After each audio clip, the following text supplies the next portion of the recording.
Hey yo, Maggie here. Sorry about the bedhead and just my general sleepy decorum.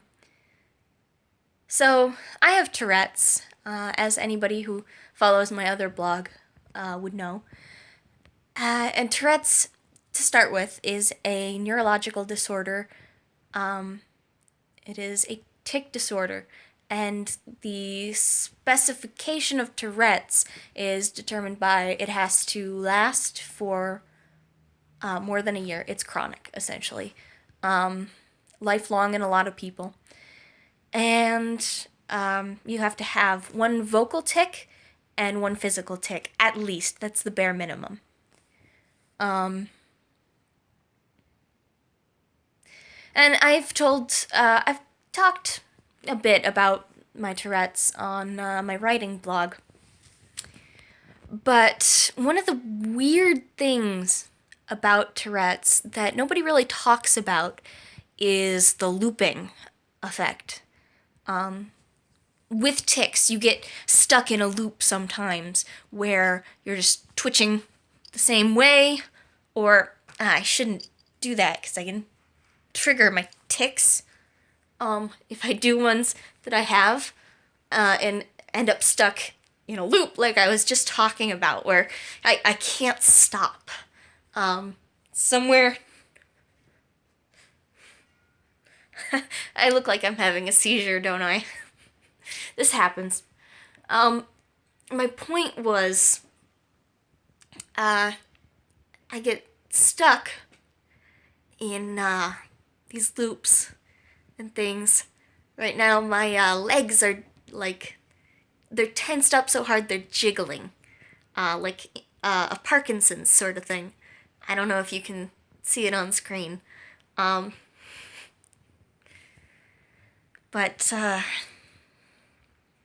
with Tourette's, it has to do with the neurotransmitter dopamine, which also has to do with Parkinson's and schizophrenia, and it's one of the feel-good neurotransmitters.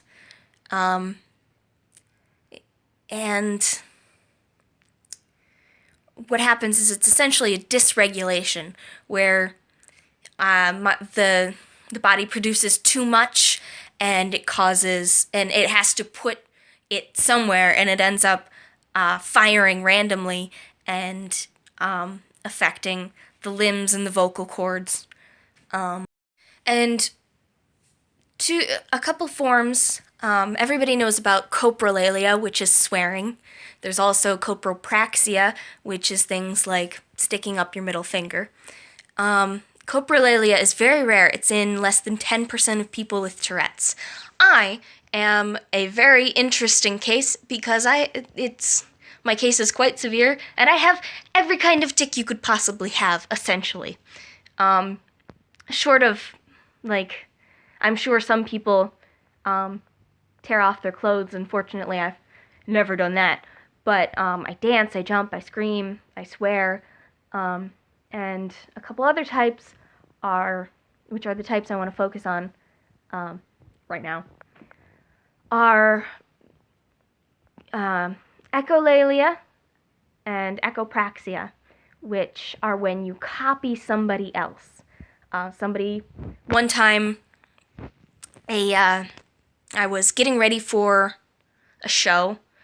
We were about to put on Legally Blonde, and the music director walked in, and she said, "Hello," and I said, "Hello, low, low, low, hello, hello, hello, hello," and that just went on for like 5 or 10 minutes, because you get stuck in that loop, that echo, and echopraxia is the same, but with motion, where somebody like touches their nose, and suddenly you're touching your nose. That one is especially apparent if you put two or more people with Tourette's in the same room. They will start ticking and setting each other off. I was in class with this one girl at my performing arts school, and she also had Tourette's. and one of my tics is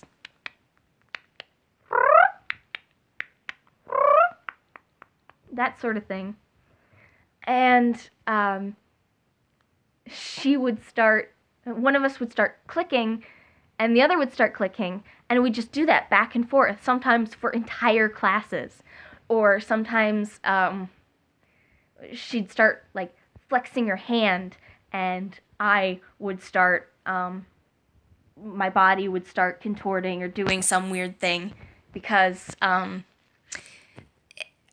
one of the things that happens is it's like it can be if you remind the Tourette's that it exists, it's like when you say somebody's name and suddenly they pop around the corner and it's like, whoa, where'd you come from? Suddenly makes an appearance. I have glossolalia, which is where I talk nonsense, and my mom often sets that one off, because she thinks it's funny. And it's definitely interesting. It's essentially nonsense talking. Like, Gorone estate, to stranafia burakdesi, no hibit, yet the anoski.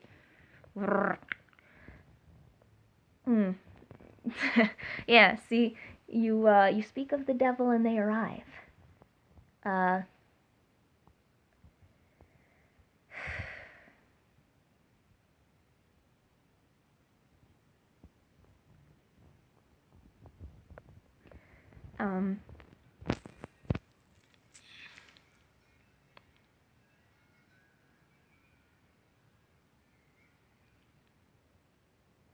Palilalia? I think it's Palilalia. If I'm wrong, I will write that on the screen when I post this video. It's been so long since I've talked about this. I can't believe that I might have forgotten it. So I think it's Palilalia and parapraxia. Palilalia, that's what it is. It's Palilalia. Palilalia and palipraxia. And that one is where you copy yourself, like what I just did, where I started ticking and it set the tick off. Or sometimes I might, do the disco, and then suddenly I keep having to do the disco over and over in a loop. And it's something, the looping, goes beyond just the obvious tics. There was a time, a couple years back, when I got sick and I just kept throwing up for days. Like, I couldn't stop. And I ended up having to go to the hospital and get an IV and some anti-nausea drugs, because I just couldn't stop throwing up even after the initial actual illness had passed, because my body got stuck on a loop where it just kept sending the signal, throw up, throw up, throw up, throw up. So that's part that signals, sometimes there is, it's not a random signal, it's a specific signal that gets sent, but then the part of the brain that's policing the shutdown mechanism, okay, we sent the signal, now stop, it's good, we've got it, just doesn't follow through sometimes. So you keep doing it over and over, even when it becomes unnecessary or a hindrance. One of the comorbid disorders with Tourette's is obsessive compulsive disorder, where you have an intrusive thought that causes anxiety, and you obsess about it and have to do a thing to make it stop. There are people who have to go back and check their locker combination 8 times before they can get to class because the thought, what if I didn't? What if I didn't turn the lock? What if I left it open? Just won't stop. It stays. Or the one story I've heard about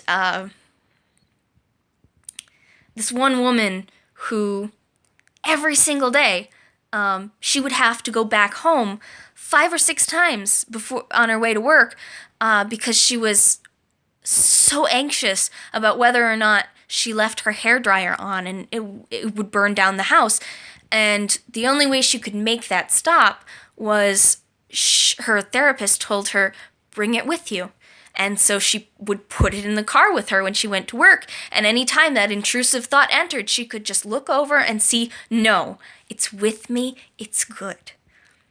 I don't have obsessive compulsive disorder, but I do have obsessions that loop.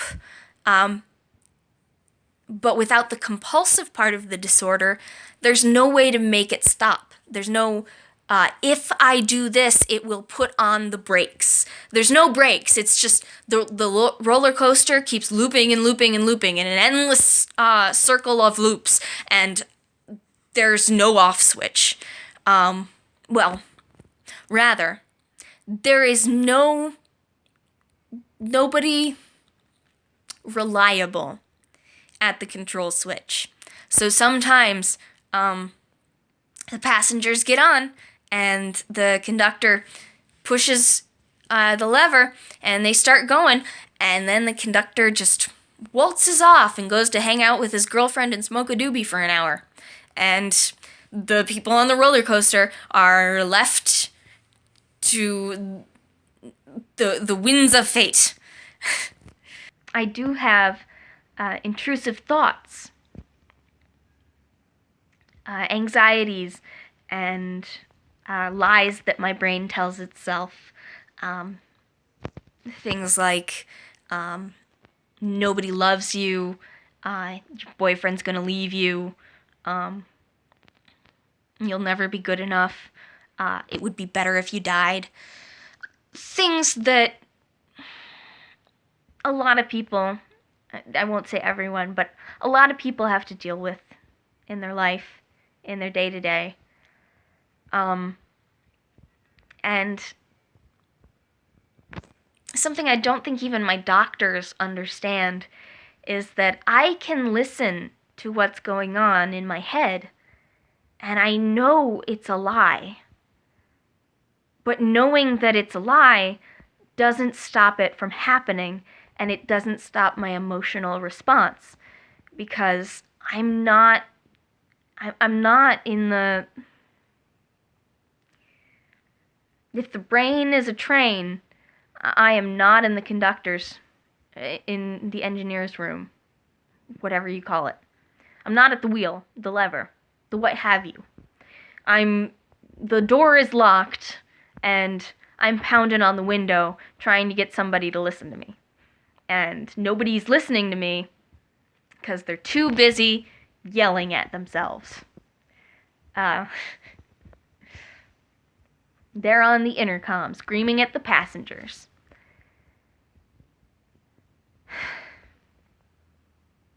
And places,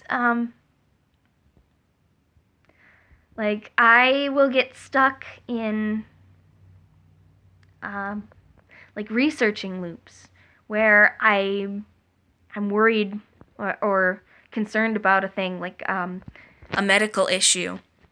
And I start doing research and doing more research, and I just get more and more distraught as I come across unpleasant realities, and I can't make myself stop, because it's like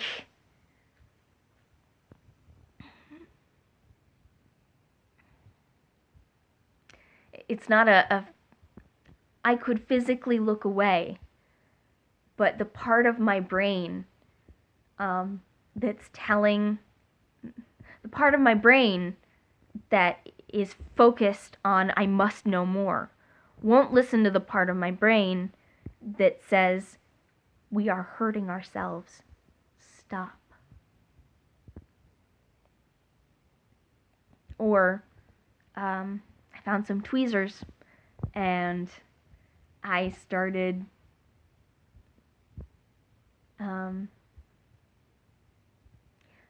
plucking out hairs on my armpits and legs and things, because I have obsessive grooming behaviors,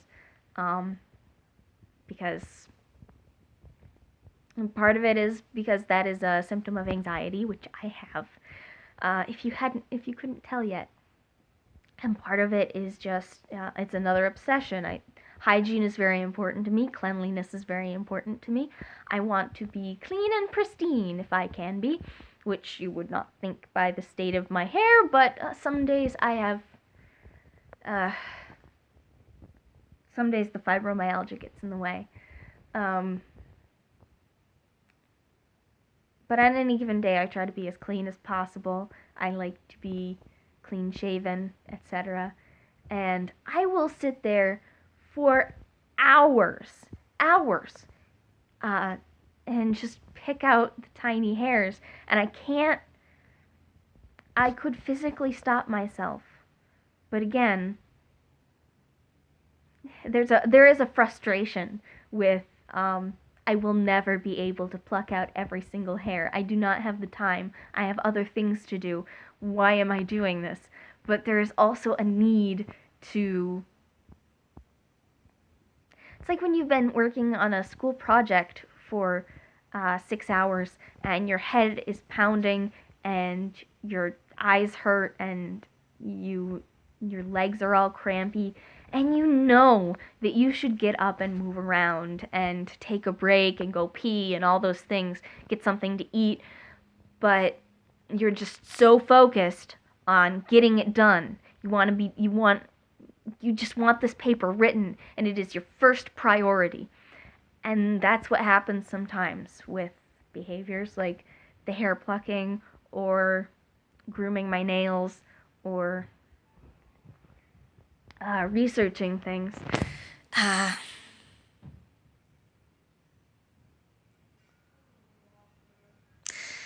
It's just not something that anybody had ever told me about, and I don't know if there's documentation on it. I also have loops in my dreams where I will dream a dream and then dream it again, and I can do that as many as 4 times. Just dream the dream over and over. Sometimes it's the same exact dream beginning to end. Sometimes it's the same dream with small changes, or this is the path we took last time. This time let's take the other path.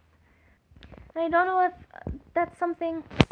if anybody else with Tourette's has experienced that sort of stuff, let me know. Fun